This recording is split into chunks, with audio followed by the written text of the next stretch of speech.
All right. Okay. So Nana, will you be sitting or I do. I can move the speaker.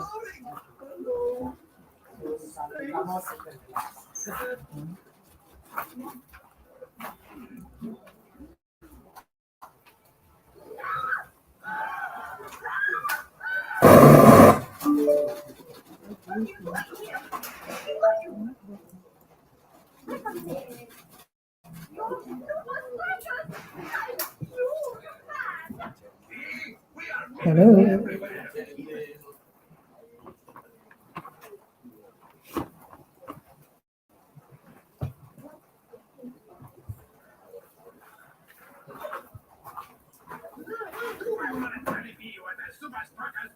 Okay, so we are here. We're getting ready to start. Let me see. It is raining. Anybody got a problem with the video? It's streaming live. Okay. All right. So we are here. I'm gonna try to get it on Nana. All right. Um, we had last month a meeting talking about the impending, food shortages, food crises, and the need for our people to, start looking at farming and things like that. So quite a few people expressed interest in farming. So Nana suggested we do a follow up, and this one he's going to give a more detailed um, dialogue on how to acquire the land for small scale farming, as well as can we turn this off? Can we? How do we turn it off?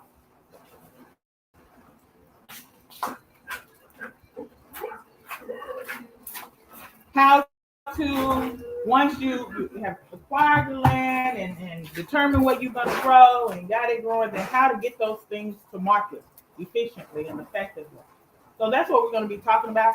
Nana does have well, he didn't have printed, but he has a handout. He can send it to you electronically. So anybody who's interested in getting the handout, make sure you get with him before you leave today, so that he can get it to you. And anybody who's watching who would like to have the handout, just contact me, and we'll get that to you as well. So with that being said, I'm going to give the floor to Nana Kofi Mintah to go ahead and start his talk on how to acquire land for small scale farming and how to get your produce to market. Right. Thank you very much, yeah.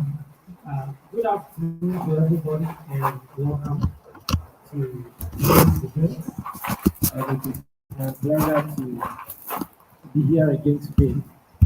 We were here last month to discuss the. All right. Is that okay? Okay. So we were here last month to discuss about the food shortages and food prices that we are expecting, whether it's artificial or not, it is still going to happen. So we needed to talk about it and prepare ourselves for it when it happens. And today's discussion will be a follow-up on what we had last month, because a lot of feedback came to myself and Ia about people being interested in starting their own farms or growing their own food one way or the other. So we decided to discuss how we can do that today. I hope that today's discussion will be beneficial to all of us, and it can be a good basis to start thinking about starting your own farm. So today I'm going to discuss, or we are going to discuss some of the practical dynamics about farming in Ghana here in particular. Definitely, the conditions about farming and doing whether commercial farm or your own private farm, the conditions are very, very different from what we have elsewhere, like in America or in Europe or Canada or any of the so-called advanced places. So for you to be successful, you need to understand some basic things which you'll be confronted with. And my whole idea is that I really want to encourage as many of you, our brothers and sisters, and our fathers from the diaspora who have taken the bold decision to come to Africa to not be discouraged because some of these challenges are, are just temporary. And there are things that we can work on and overcome them, and then you can enjoy your stay while you are doing something beneficial, such as farming. I want to begin with this short statement. Farming begins with knowledge. Farming begins with knowledge. And I think this is a universal statement. Anywhere you are in the world, you need to have knowledge about farming before you should take the decision to start one.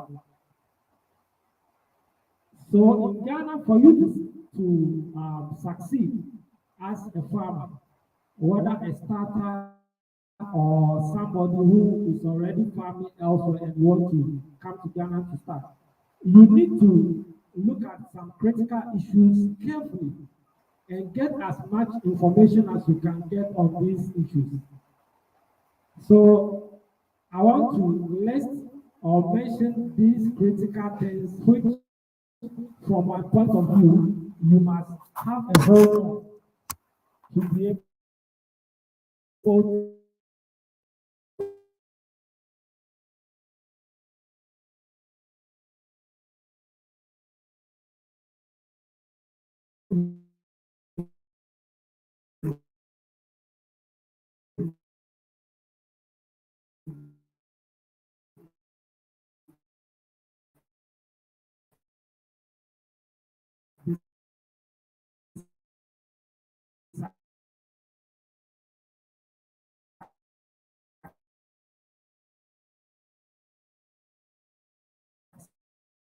successful in farming in Ghana. First, you need to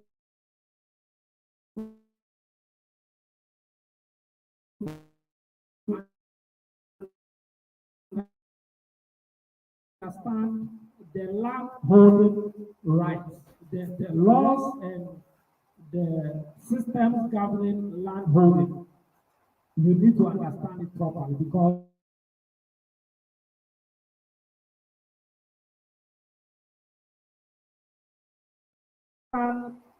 the marketing and sales channel for fresh produce,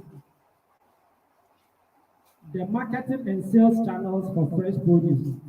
Then finally, you need to know about the available supports and grants for agriculture, especially primary production. You need to understand these things to make your journey so many of the incidents that may come if you don't have proper understanding on these issues. So I'm going to try as much as possible to give you some my thoughts on these issues. Let me say that I'm not an expert on these issues, but I'm speaking from experience because I have been in farming and also I have worked with a lot of farmers. So my presentation is going to be based on my experience more than calling myself an expert in those things. So this is just to set the ball rolling. You may, after today, you may try to use other means and find other sources where you can get more information on these issues. So if you wouldn't mind, let me repeat myself and mention the issues again. Number one, you need to understand the land holding rights.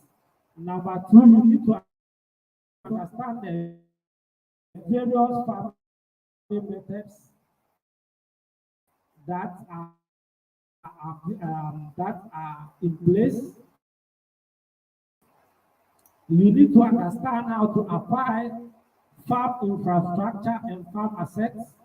You need to know the labor sourcing situation. You need to know the sales and marketing channels for fresh produce.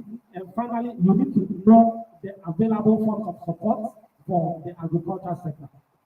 So let's start with land holding rights in Ghana. Ghana have, has a new land law which came into effect in 2020. It was an important intervention for the government because previously the laws on land are very scattered and they are not harmonious. So people have to, when you have an issue with your land, maybe you bought a land or something and there is an issue, then how to solve that issue in the face of the law becomes a very big challenge. So the new land law helped us to start solving this issue. You can Google it. It is called the Land Act 2020. You can download a copy or you can purchase a copy from the Ghana Publishing Corporation.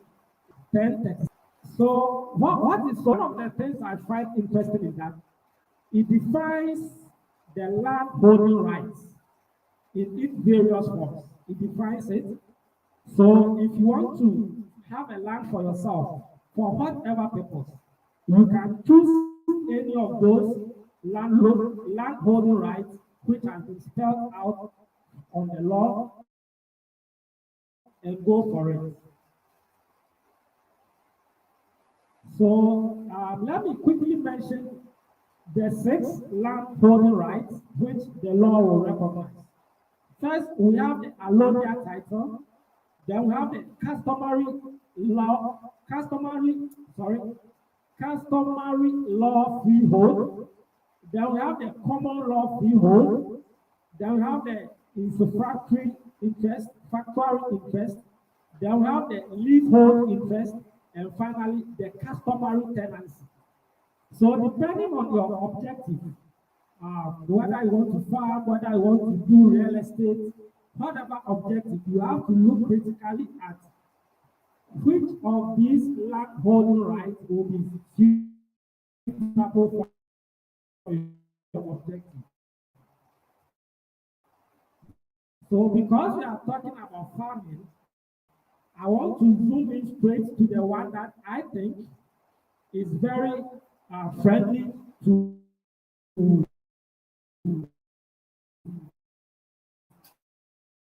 people who want to go into farming. That is the last one. The customary tenants, if you take the Land Act, it defines and gives details about what constitutes that, including renting land for farm purposes, including doing crop sharing, and all of those things. All these things are defined in that law.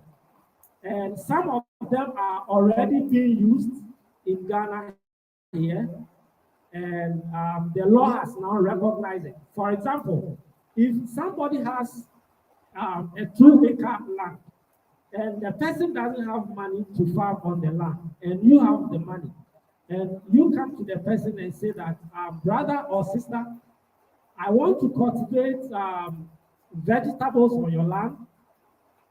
What kind of arrangement can we do about it? The law allows crop sharing. So most of the Ghanaians go with crop sharing, where they say, okay, come with your money, farm on my land. After the harvest, we share the produce in a certain ratio.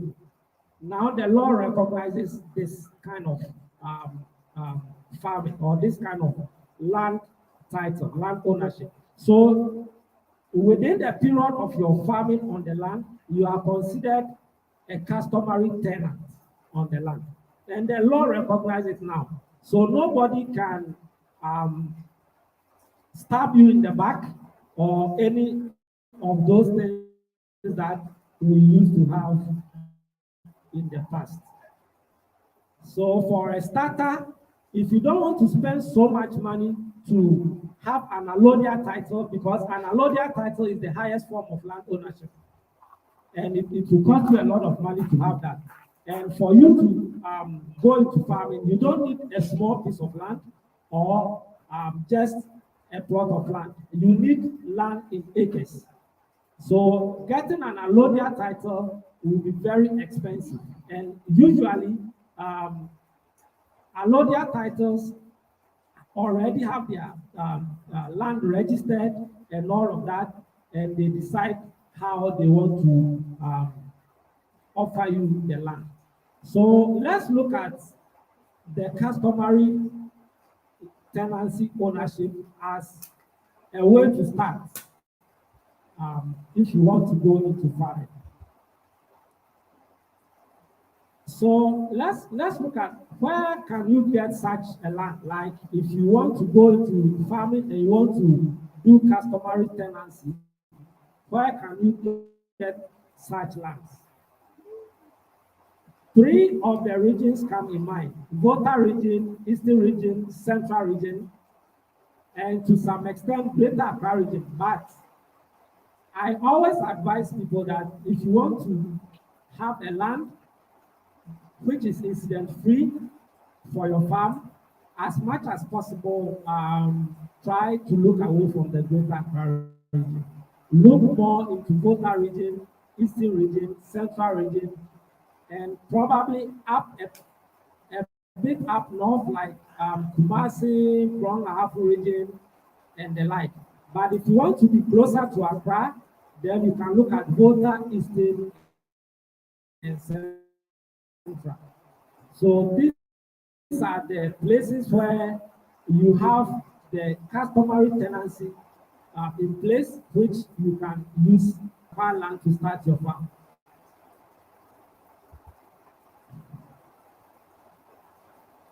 I want to talk about small scale farming. Now you can have your land under any of those rights. What kind of farming will be most suitable for you being a starter? From my experience, even if you have a lot of money, if you have millions of dollars available, please don't start it big yet. No matter the amount of money you have, start small. Because farming in Ghana here, you have a lot of things that depend on probability. So many things depend on probability. So start small and then scale up, so that you don't lose your money or you don't struggle with your resources and get and be shocked. So let's look at small scale farming, the nature of small scale farming in Ghana. Small scale farming is generally a farm that sorry, a small scale farm is generally a farm that is under 5 hectares, or let's say 15 acres. So when you have a farm that is 15 acres or less, it is considered a small scale farm. Anything more than that, then you are going into medium and large scale. And I think even with 15 acres or 10 acres, it's still a big deal for a starter. You so that is it. Small scale farming in Ghana here is generally rudimentary for many Ghanaians, and small scale farmers constitute about 80% of the farmers in Ghana here. The remaining 20% are medium to large scale. Okay, so you have vast majority of farmers in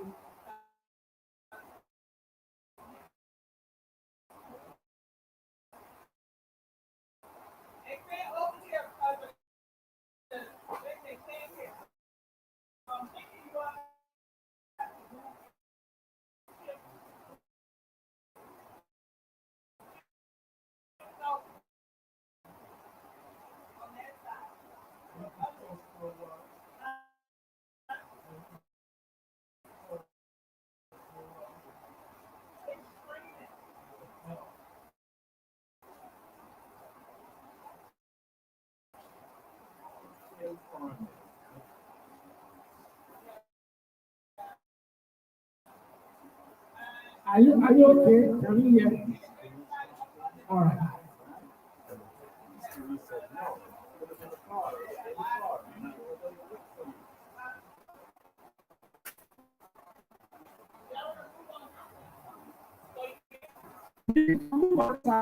If you can hear, you can come to this side. There are a few spaces here to be taken. So generally, done with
the last few farmers, the government support towards them is a base code.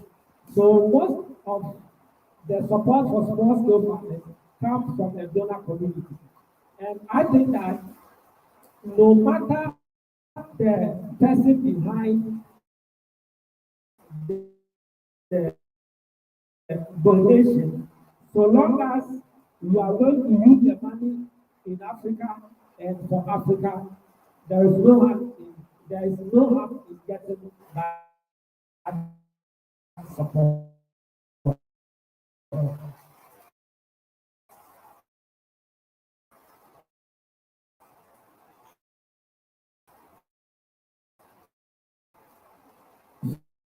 For most of these donor communities, support for small scale farmers comes in the form of um, technical support.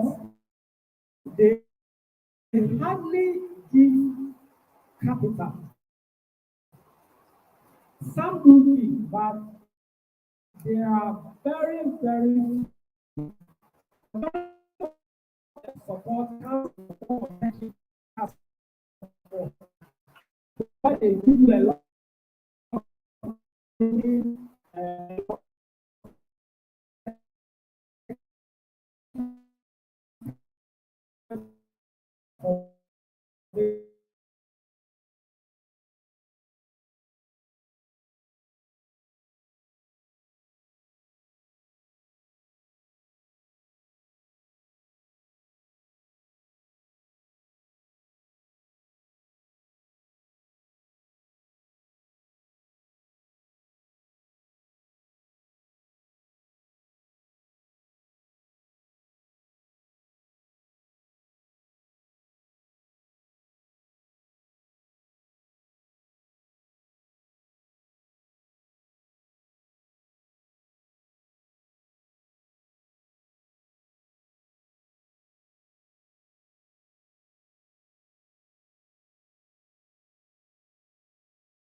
sometimes the duration is a bit more. So if you are doing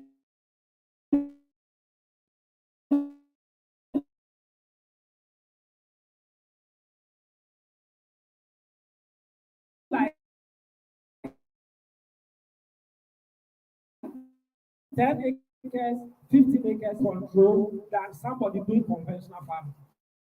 The risk increases with the scale. So small scale farmers are the best placed farmers, group of farmers for organic farming, especially in Africa.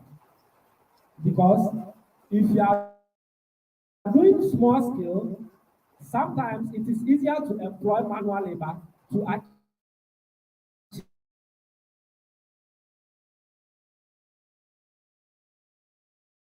achieve the same objective. But a large scale farmer, how many people will you need to do like, because we don't have the equipment and technology here. And if you want to bring the equipment and technology at your cost, it means that your capital for starting will go up. So that is why it is very, very advisable to do the small scale. And if you do the small scale, you can be successful in organic also because you can finance. So small, there are opportunities also there. But for a small scale farming, a small scale farmer, market opportunity for organic farming is usually not local. They don't care about which is conventional vegetable and which is organic vegetable. They just take anything that the market offers. So if you are going to organic farming and your market is the local market, then you need to really consider it in terms of profit. But if you want to do organic farming and earn money because you are an organic farmer, then it means you have to go for organic certification. You have to certify your farm as organic because organic produce are always bought at premium over the conventional. And that will only happen if you have been inspected and you have been passed as an organic farmer. The challenge here is that Africa don't have these certification bodies that can offer this service. So most of these certification bodies come from elsewhere. Sometimes definitely will go up. So many of the organic laws, like in the US, in Europe, and other places, recognize group certification, where a group of smallholder farmers come together and form a cooperative to the cooperative. So they sell through the cooperative. The cooperative can brand their produce and sell and all of that. So that is one of the ways to get around it. And those kinds of cooperatives get a lot of support from the donor community. Once you are organized and your setup is there, they will offer training to your members and offer all the technical support, and that enables you to get your certification and you can sell your produce organic. So the opportunity for organic is for small scale farmers, and we need to look at taking that up. Uh,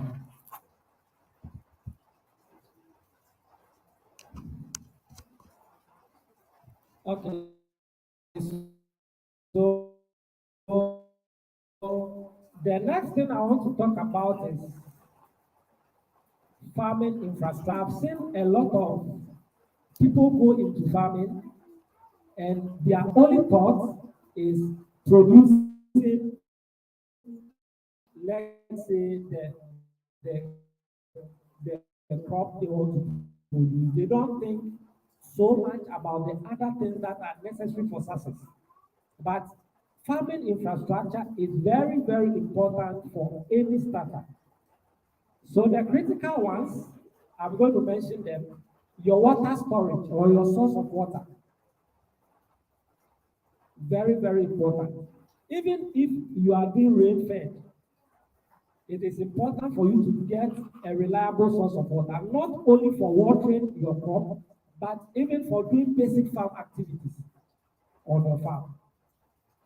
So usually, if you are not near any source of water, it is good for you to construct a dam, and the dam is your infrastructure. Even if you have a water nearby, it's still advisable to make your dam as one of your farm infrastructures, even if you're a small scale farmer. So you have to make a dam that is commensurate to your scale of production. Very important. Then the next one is tractor and other farm machinery. Owning tractor as a small scale farmer is not advisable because first of all, it comes with so much headache, maintenance, blah blah blah. It becomes like you are a transport company more than being a farmer. Because you spend a whole lot of time trying to maintain your tractors and your farm machinery. So for a small scale farmer, it is very good to consider renting. And right now, there are a lot of tractor companies offering rental of farm machinery, especially tractors, and you can make use of them. I also employ such services because I knew that even if I can get a tractor on my own, it's not the best way to go, right? So you can look at renting of tractor. So if you want to do plowing, you just rent your tractor to plow a certain size of land, and you pay them, and they go. They take care of everything else concerning the tractor. Your interest is for you to prepare your land for you. If you want a machine to do harrowing or any other thing, still rent it. The limitation here is that the rental of farm equipment and machinery is emerging in Ghana. It wasn't the case before. It's now taking off. So some of the machines and equipment available are limited. So for example, it will be difficult to get a planter or get a harvester because they are not there yet. They are now at plowing, harrowing, and some other basic stuff. But with time, I believe they will be added on to these services as the sector grows. So for a small scale farmer, your sure bet for farm machinery, especially tractor, is to rent it. Don't try to own this if you're a small scale farmer, unless you have a lot of money to spend on maintenance. Then the next infrastructure that you should consider is holding and storage areas. Storage areas for your basic equipment, knapsack, other things that you use on your farm, storage facility for your inputs. Even if you are doing organic, you still use some input. You may use organic fertilizer or organic pesticide or any other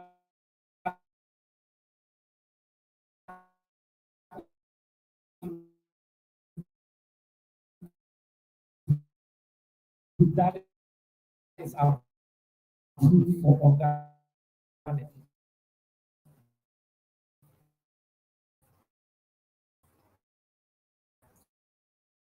So you need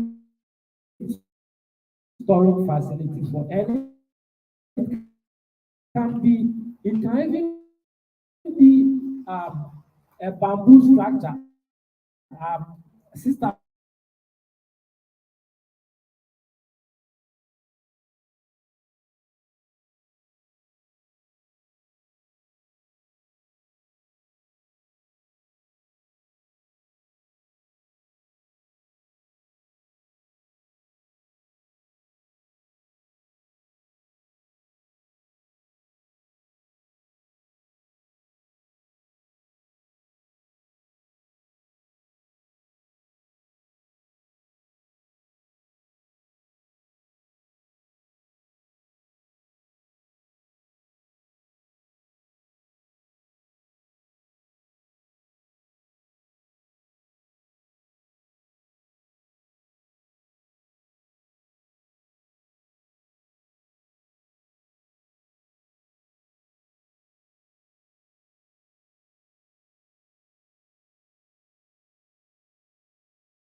you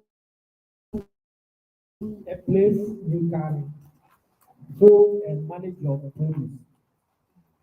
Okay. Then you need also a small place if you are not and you'll be moving from a place that is a bit further away from your farm. You may need a small place you can change yourself, right? A small place you can change yourself when you come to the farm and put on your farm attire, do your stuff, and then when you are going, you change back into your outfit and leave. Even if you are not going to change and you are going to have workers there, then more importantly, you need to provide something small like that for your workers. And also washroom, because if you are, especially if you are dealing with farm labor and you don't provide them with washrooms when you are not there, you know what you're going to do. Yeah. Yeah. So you need to consider something like that for a small scale farm. So before you start your small scale farming, just think through how you can get some of these things done at a very lesser cost. There are options available. There are options. People have done some which we can look at. Yeah. And we can also have discussions how to do these things at very lesser cost. On top of this, you can decide to have other farm infrastructure based on your unique needs or your unique operations. But for these basic ones, no matter your operation, no matter what you are dealing in, it's good to consider having some of these things before you start. Having said this, let me say with emphasis that don't let the absence of these things prevent you from starting. Please don't let these things, if you don't have a dam or if you don't have a tractor or any of those things, don't let it be an obstacle. Because you can start and gradually get these things done. The most important thing is to start. Okay, and gradually get some of these things done. Because come to think of it, about 95% of the small scale farmers in Ghana don't have this. They don't even think about it. I know for a fact that because they don't have some of these things, it gives them so much challenges as farmers. But they still farm every year. So it means that with somebody like you and I who know about these things, we can still start and make our plans to get these things in place with time. And this is going to make your farming very sustainable and very, very stress-free, relatively stress-free. And when you have to scale up to the export market or any of those markets which requires standards to be complied with, you just improve on these things. Okay, so it's critical to look at it as a farmer when you are going to start. Now I want to talk about labor sourcing and farm management. About 80% or more of start-up farms that have failed in Ghana here can trace their problem to poor labor, poor workforce. And it's not only in farming, so many Yeah. sectors. Yeah. So I want to talk about it, and we can know some of the practical ways to manage your labor as a farmer. Okay, and you need to start thinking about it right from the word go. Because if you don't think about it, you will not be able to manage your labor.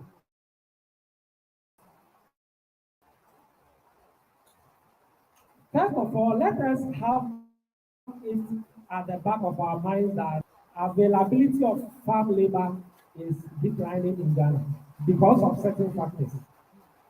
First of all, the rural-urban migration. Everybody wants to come to Accra or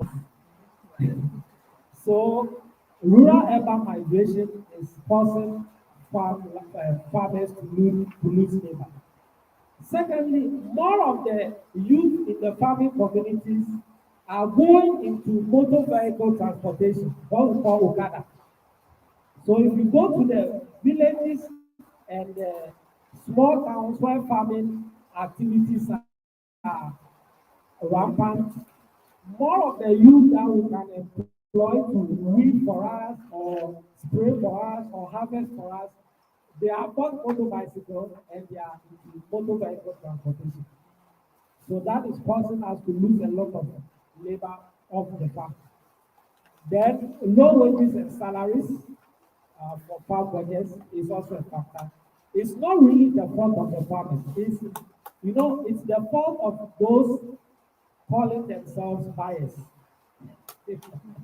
But they end up putting the blame on the farmer that the farmer doesn't pay the worker well. But you also don't buy the produce at the price you're supposed to buy it. So I don't subscribe to those who blame the farmer. But it's still a problem because it's a fact that farm wages are very low. So somebody will think that if I come to Accra and come and sell on the street, I'll get something that pleases me better than the wage I'll get on the farm. So the person will come to Accra and work on the street. So these are the issues that is fighting against availability of farm labor. But that said, how do you manage your farm labor if they are available to you? How do you manage it? How do you even determine how you should pay them? How do you decide? How do you measure their output and all of that? These are practical things that if you want to start farming, you should understand. Otherwise, with the kind of situation we have where some of our brothers and sisters try to exploit you, they come to your farm, you employ them, and you overpay and underpay. And if you pay and you don't get the output, it gives you a shock. So how do you measure the output? So I want to talk about the prevailing things, the prevailing ways of measuring labor output.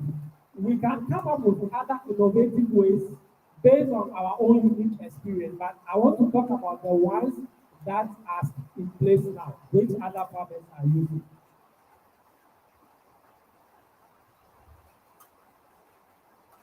So output is usually measured in area or according to the crop. For example, if you need labor for weeding, let's say you are doing 1 acre organic farm and you need to control the weeds. How do you determine how much to pay for the guy who's coming to weed for you? We determine that per area. Okay, mainly the weeding is by area. So manual weeding is the square feet, and it varies from not 1 square feet, but square area. It varies from community to community. So where I am, we our unit of production is 60 square feet. So you measure 60 square feet and peg the 60 square feet, and for 1 acre in an acre. So every 60 square feet weeded, the average price is like 30 cities, 25 to 30 cities per 60 square feet. So let's take the higher end of 30 cities. It means that if you want to employ labor to weed your farm, every acre you need 300 seeds. So if anybody comes to you and say, I want to take 1,000 seeds, you should measure the area for you to see whether it's 1,000 seeds. So this is the prevailing situation. So if they weed with a hoe, it is usually more than if they weed with a cutlass.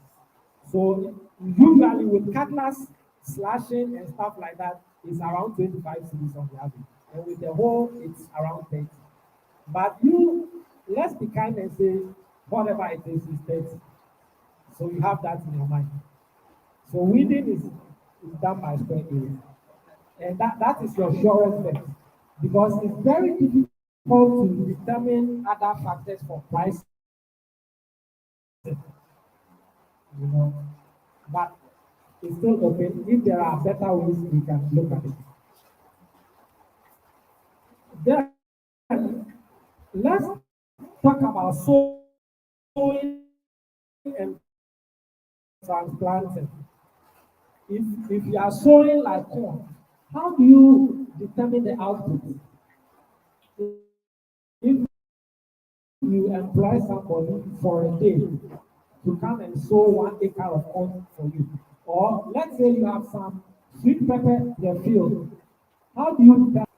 So manual transplanting is usually determined by number of plants transplanted. Okay, if it is number of plants, you count the number of plants and you pay a certain number of plants. So you can decide to pay maybe 10 pesos, 20 pesos per plant, depending on the area. Yeah, on the community. So it is usually determined by number of plants. It can also be determined by the square area. If it is if it is about sowing, because it will be difficult for you to try to count the number of seeds sown once they've been sown. So usually people try to play safe by using the square area feet, which is the basic unit of production. So if you take for example maize, if they sow 60 square feet of maize, they take between 10 cities to 15 cities. It's the same for cassava and all other crops that are sown. They take between 10 cities to 15 cities. So 60 square feet. And you have 10 of that in 1 acre. So if you want to sow 1 acre of maize, you know that you need between 100 cities and 150 cities for labor. So that is how that is also different. So if it is from the nursery, it is easier to do the number of plants. If it is direct,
they will take. And we know that the bottle is 1 liter. So you determine if the bottle is not up to a liter, you can still use the square area and say that every so and so square area you apply, this is how much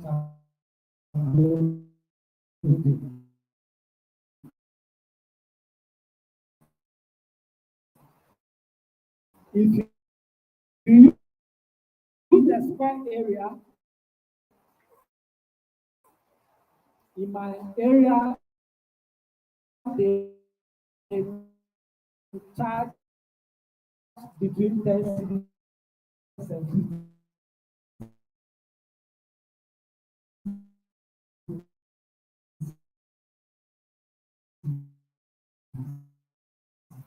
And for every liter of application they do.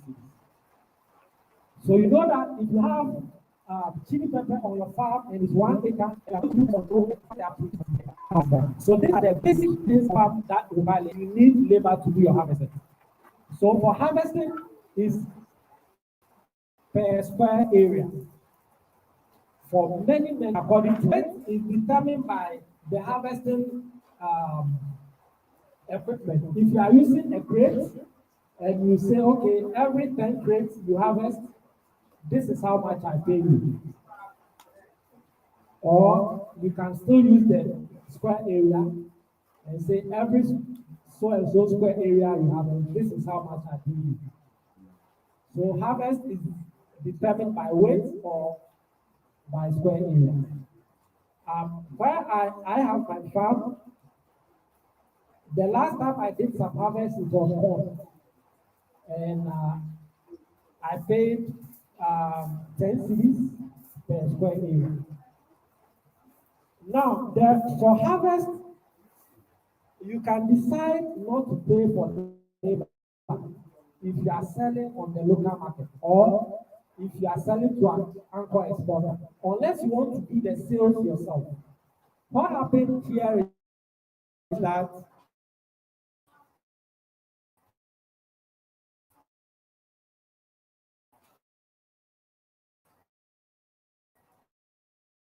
if you want to sell the local market,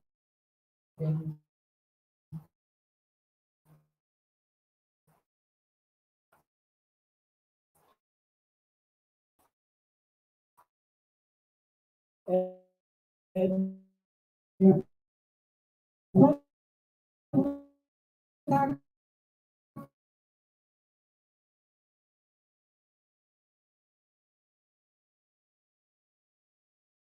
the market wholesale, you contact the buyer. The buyer comes and negotiates the square area with you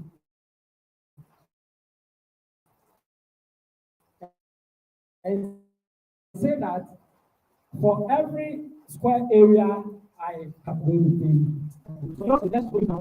You might not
Now, once the excavator is on site, you pay as at January at the because remember that the Family, price I know of y'all trying to diesel listen. in It's January is not raining. every It's day. bad So reception. as at It's not January, doing they very were well today at charging me all. I 3,200 apologize. every day. I did The tell people I excavator would is on try to site stream this, working but it's not eight working out hours. very well. So if your dam will require 2 days, it means you need, in addition to the low bed, extra 6,400. If it will take 1 day, you need the low bed 3,000 for that distance and additional 3,200 to get your dam. So the prices varies depending on the size and also the location. And the location is mainly due to the low bed that will bring the excavator to site. But if you can have a cheaper, So then there's two other things though. Because I assume planning permission to do that. I'm sorry, what? Planning permission, sorry. And then also, if you hit rock, so maybe you should probably just start digging, and there's plenty of rock there, and you have to stop and move on somewhere else. Okay. So can you repeat the question? Because I'm pretty sure they didn't hear. all right, so what he was asking is that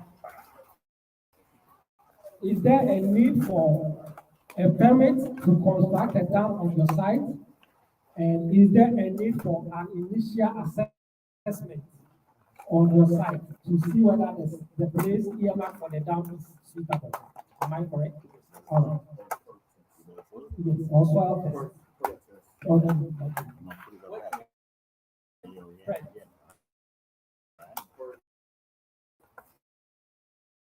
I know for like putting a pond, if you want to put a pond on a piece of property, you need to do what's called soil perk test to make sure that it'll hold water. So, that's called a safe part of what I mean, that's how it's done in the West. So I'm assuming it's the same way as doing today. I'm just one of percent. Okay, so that's need to do that kind of test. That's here is that nobody cares about what your dad did. So long as you have the money and you need to do your own assessment. Nobody cares about coming from their office to come and show you, okay, put your dam here or put your dam there. That is your headache.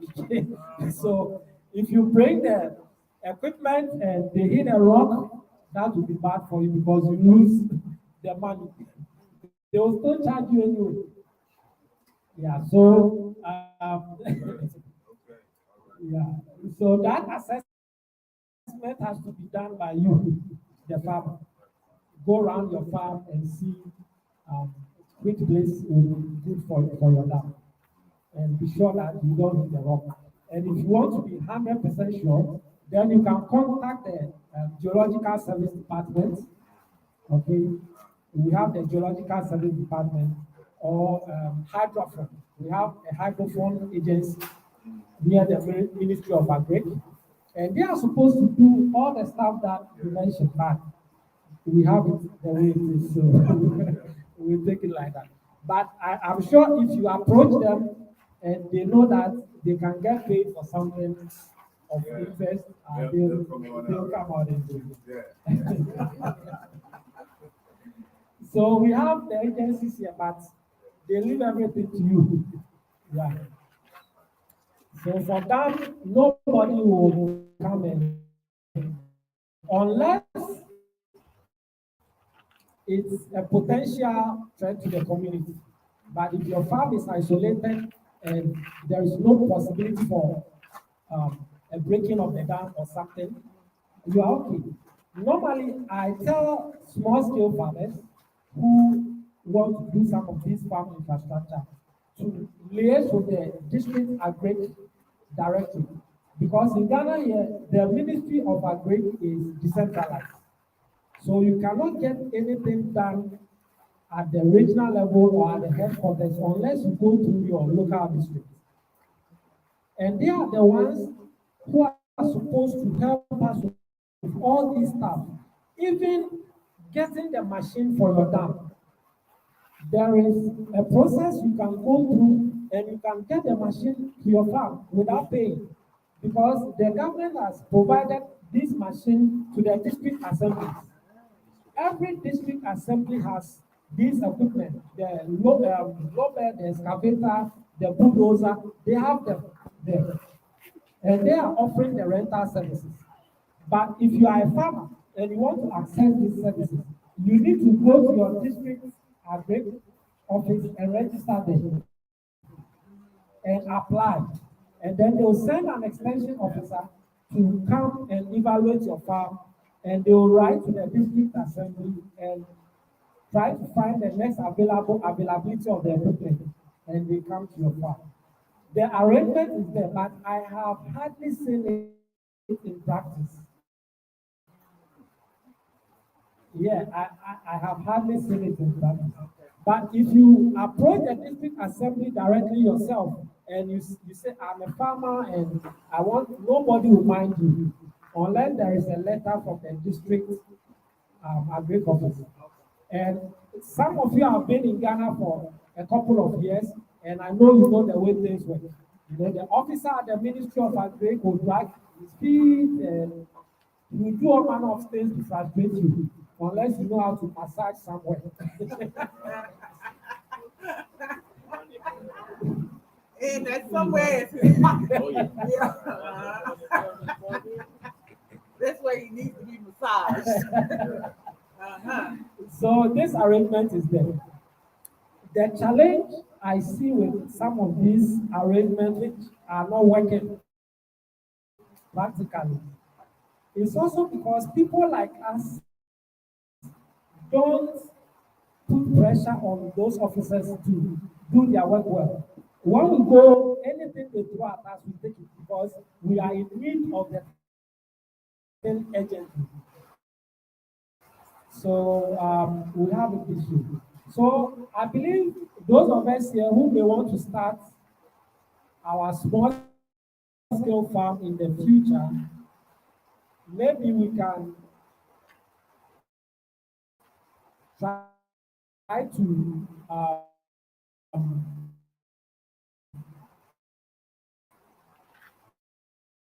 assess this kind of things in place.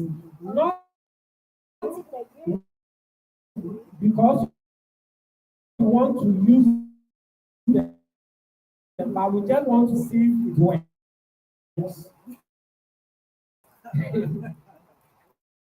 Please have your money ready, your 6,200 or whatever. Have it ready and say, let me give it a try. If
And believe me, if we are able to get this idea done on a large scale, Ghana can produce all year round crops, many crops all year round, because they will just arrange with the company to deliver the water on their farm.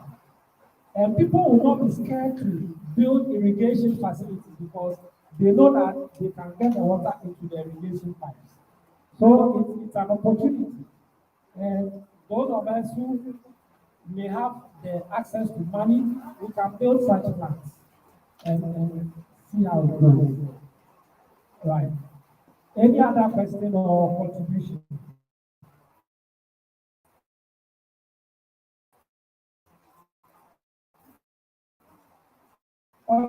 Okay, so we are hitting the last bit of the issues.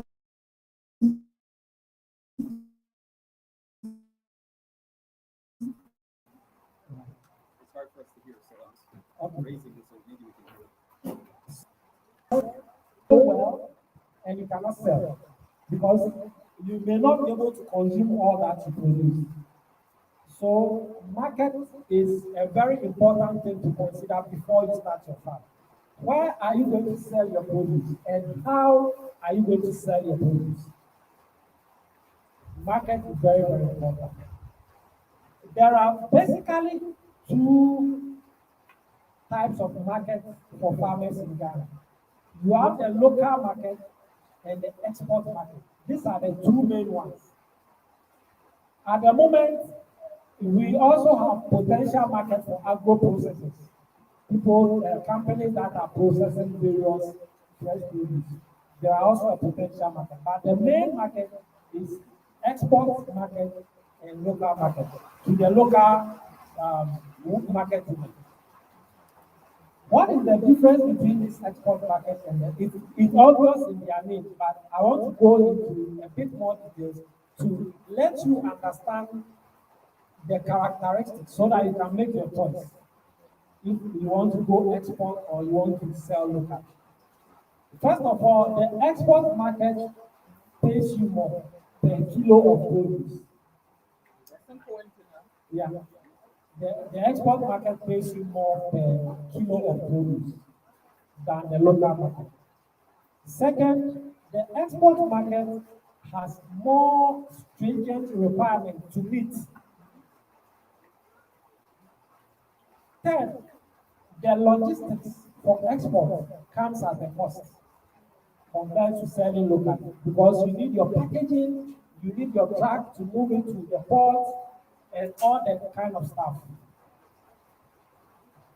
And then finally, more of the export market requires certification, some form of certification.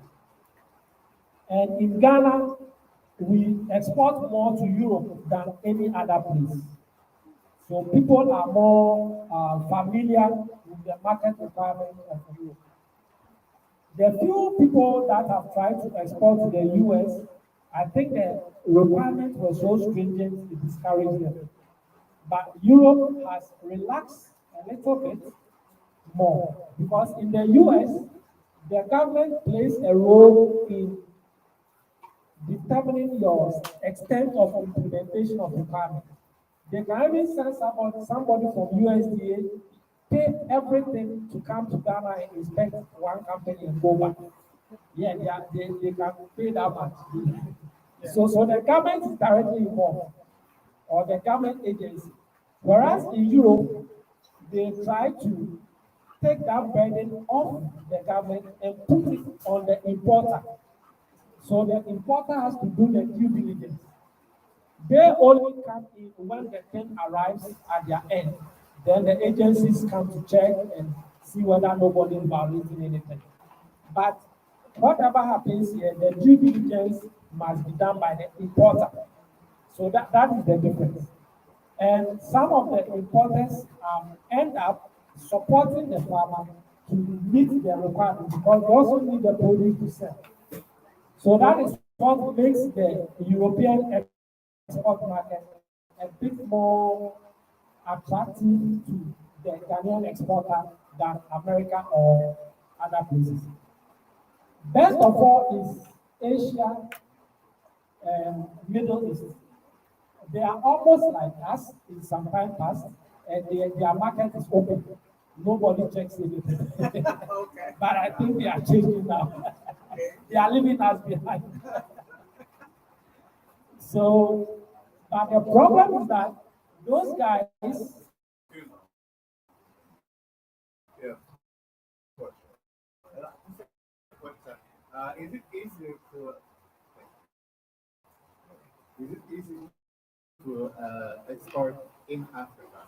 Like, Intercontinental. yeah, I think it's easier. And even with the coming into play of this, So he asks, is it easier to export intercontinentally to other African countries as opposed to trying to go Europe. out of Africa? yeah, so it's easier, but it's also dependent on the country. So many African countries are trying to protect their market because a lot of African countries produce almost the same, almost the same line of fresh produce. So, for example, unless there is shortage in one country, you can bring it into the, for another country, or there is a particular buyer in, say, Kenya or Uganda that is requesting for that produce from here. And just like Ghana, I don't think most of the African countries check compliance to standards. So long as you meet your customers' requirements. So to that extent, it's easier. The only difficulty I have with intercontinental trade is that we have not developed the logistics to do continental trade. So the ship or the boat that will carry the produce to Uganda might have to come from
international, across the Gulf exports. It is easier or nearly non-existent if you want to do a local, you want to sell the local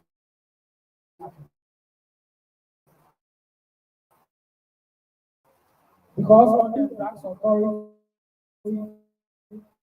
are supposed to do something, but I don't know what they are supposed to do.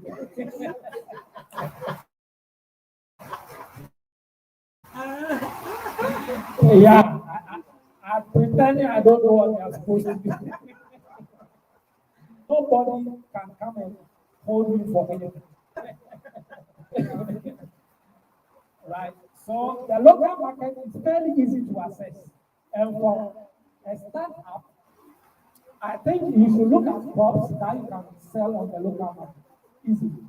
Then you can build your capacity to understand the production system better, and then you can go for export.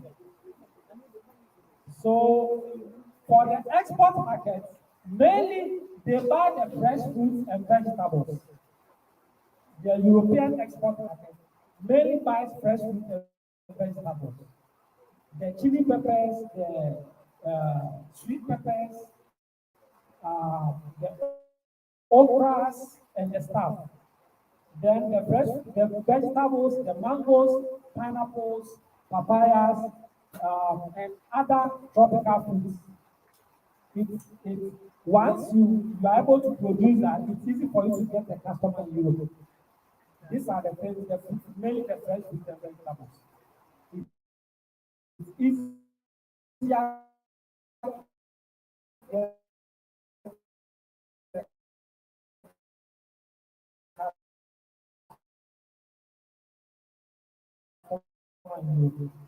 so and stuff like that have markets in Europe. And there are people that export them. Even cassava, corn, there are niche markets because you have a lot of African players, so they consume those things. So some marketing companies in Europe have decided to market those stuff, targeting the African community. So people exporting yam are doing very, very well. But there are only a few, and the market is a niche. So you can consider those stuff. Any question? Leave it. Leave it. You just have to put it somewhere. So if you don't want to sell, you don't have the time to sell on local market, you don't want to do export. Is there a company that could sell your product? Like, let's say you have plantain. You could sell your plantain to a company that will do like cheap and stuff like that with it. Is there like an outlet here in Ghana that we can do that? He was asking that if you don't want to sell your market to the export market, or let's say basically if you don't want to sell to the local market or the export market, is there or are there companies in Ghana that you can sell your fresh produce to for processing? Right? Are there processing companies that can buy fresh produce? Yes, there are a lot of them. And even we do local processing. The plantain chips we buy on the streets, the fried plantain chips, is a processed product. Just that they don't do it in large scale. But believe me, if you can get a company that can professionally process and package plantain chips, all these market women will come to you and buy a retail.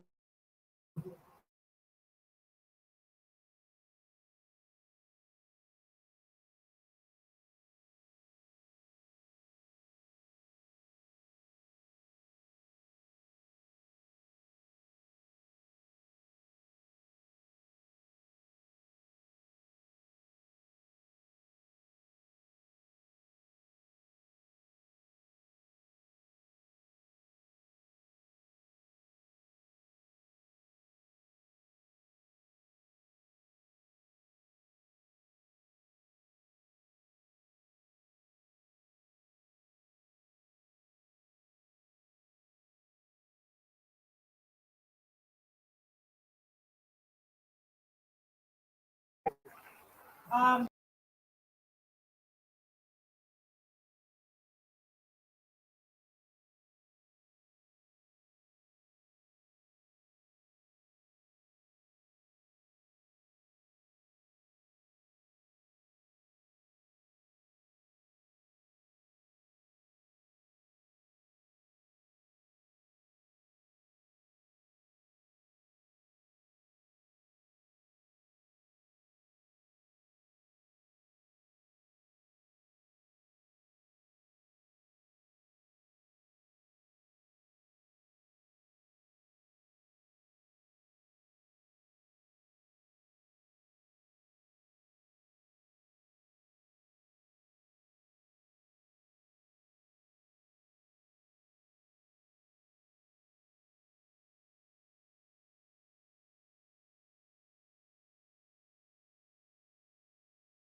So does anybody have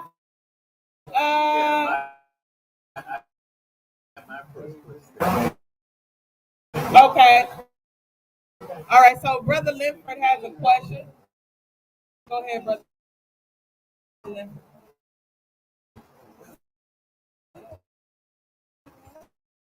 So, Nana, I want to ask you, how long you been doing farming? How large is the farm? And what's the most productive crop on your farm? So let me follow up for the people who can't hear. So Brother Linford asked Nana, how large is his farm? How long has been farming? How long he's been farming? And the most productive crop. And the most productive crop that you've had in your years of farming.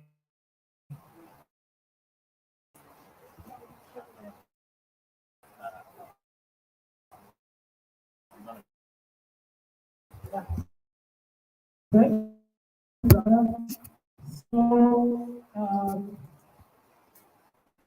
I started back at home like 3, 4 years ago. Yeah.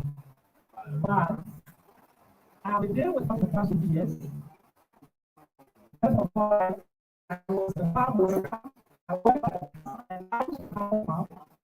I was the head of the farm control. It was a farm which even had a laboratory. So it was a wilderness farm. So I went, and that is where my interest was at the farm. And then, like, I was in the family. The owner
of practicing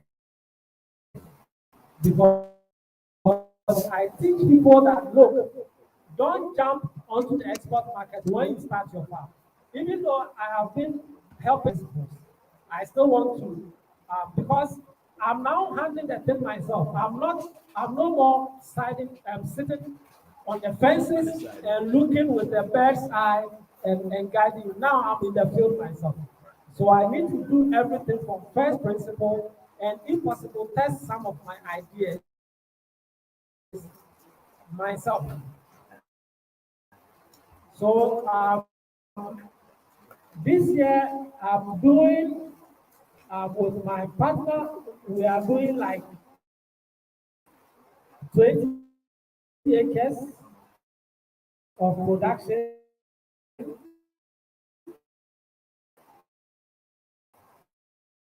We are doing 15 acres of cassava, 5 acres, sorry, 15 acres of corn, yes, 5 acres of cassava,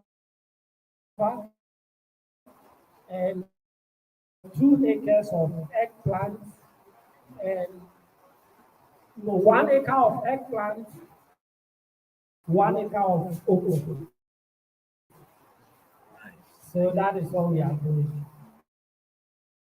And we are have already put the staff on the ground and they are coming. So, right.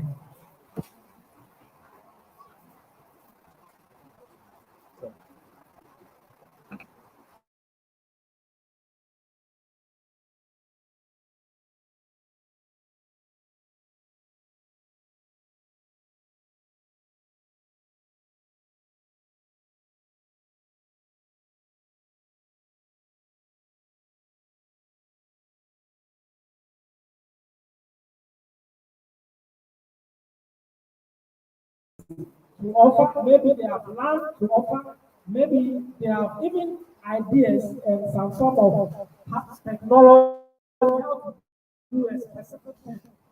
So we can network right now and add value to the meeting so that we can know where to go for what. Why I came. Okay. Yeah, So what we'll do then is just give everybody an opportunity that's here, that's serious about farming, that's ready to get started. You will introduce yourself, say where you are, where you ready to jump in, whatever. I think that the best place to do what you're saying is right now. Let's share that information and let's get rolling, because y'all see right now it's raining.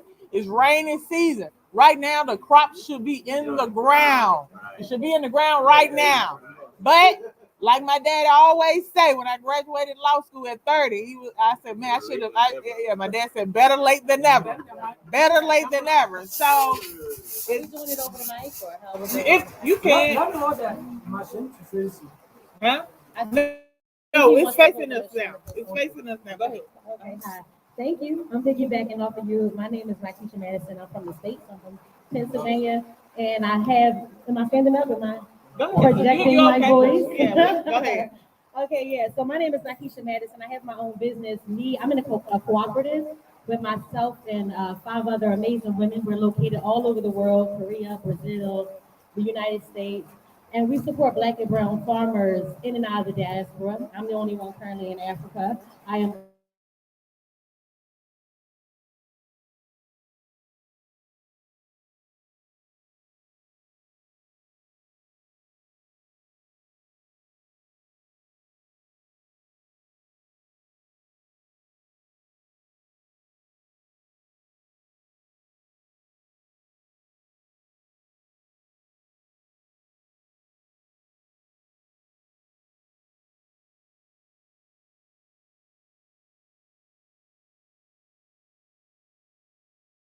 seeds and all that kind of stuff.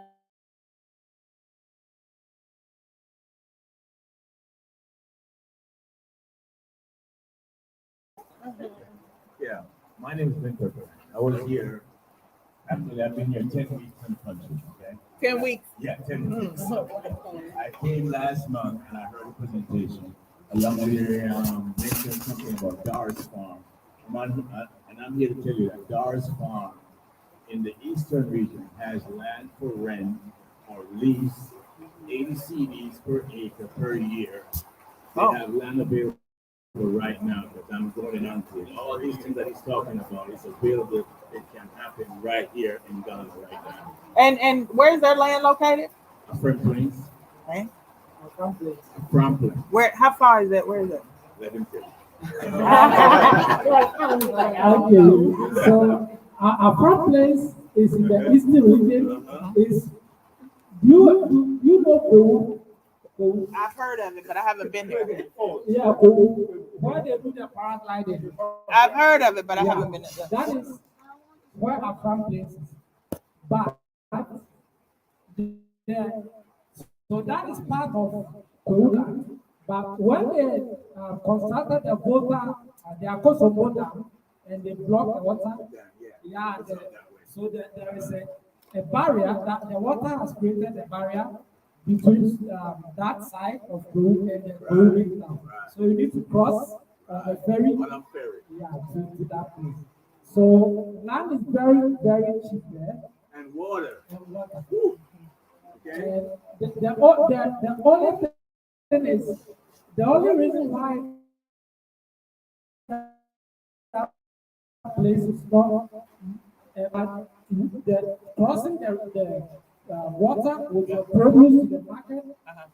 Sometimes it's a challenge because the ferry can be booked. There were two ferries, but one got damaged, so it's only one ferry that is operating now. Unless you have your own boat. Unless you have your own boat. So this, I think it's the 80 cities and all of that. It's all part of the incentive to drive people there. So you get it very cheap there. Is it near a Kokomo? It's along the water lake. It's not near Abosobo, but the It is Abosobo water flows through that side. And when they block the water to construct the dam, the whole community was taken over. Yeah, so you still see buildings in the water, you still see, things like that. So that is a problem. And I mean, just to get around 80 cities per year over there, that's fine. Oh yeah, Doris Farm, as I said, and they have a lot of training. That's not surprising. So I joined the organization, and I'm sure right now they'll give you training. They have videos. Do Doris Farm have that's DARSFARM? Do they FARM? Now, do they have a membership fee? Yes, yes, they do have a membership fee. What's $360 a year and 5 CDs a month. 360 Ghana CDs a year and 5 CDs per month? And it's a non-profit. They have 700 small farmers. It's all small farmers. Okay, They it's a also- cooperative of it's a 700, cooperative, yes. 700 small farmers. The brother is saying you can get an acre of land there for 80 Ghana cedis for rent or lease. 80 Ghana cedis an acre per year. 80 Ghana cedis a year per acre. And Nana was saying the minimum of 20. Minimum of 20. Acres to start. Minimum of 20 acres. You have up to 100 acres. They have over 6,000 acres available. So you got to get a minimum of 20 acres, but you can get a maximum of per year. Mm-hmm. Okay, so And they have training on maggots and worms farming. They got training videos on climate smart agriculture, solar drive and post harvest, fish farming. I went to a training on fish farming last week. Do they have aquaponics, hydroponics? Is that what it is? Yes, they do. Okay. They have poultry and hog farming. I want somebody to set that up on my list. The fish farming. The hydroponics. And they have all training on a regular. I sent you the part. You have a website or something? Sister Kwana is familiar with them too. Yeah, Sister Kwana mentioned it, and she sent the information. Yeah.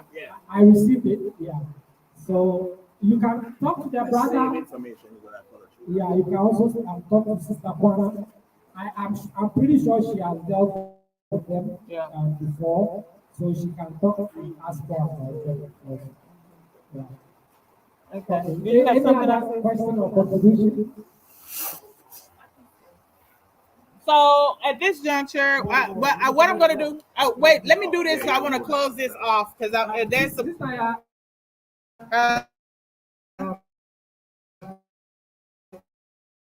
Just let me say that I can see here who were not here last month.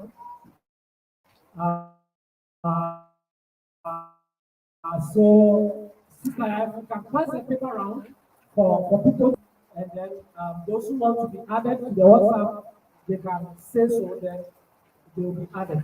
Okay. It will also be a form of record for you that this meeting was organized. No problem. But before we get to that, because I want to shut off this thing because we're having problems with the Wi-Fi going. I mean, I know it's the weather, but I want to get this out. Can you pass me that bag there? No, that one. Yeah.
No, a brewery. No, as soon as you pass Kilwassee Lodge, you do a left. It's that road that can take you to Ensawan. Okay. But it's that area, it's a lot of pineapples, a lot of pineapples going around. Yeah. So I would say from here, maybe, I would say half an hour. From here, about what? Half an hour. About 30 minutes. Okay. May I suggest something? Like, if we're gonna do it within the community, like we could do road trips to both of the sites. If you guys, if we want to organize it and collectively decide where we will be, you know. Okay. If there's anybody that's watching, if you're in Ghana and you're interested in participating in the community farm, then please contact Sister Y'all. Let me know, and then you can get with us.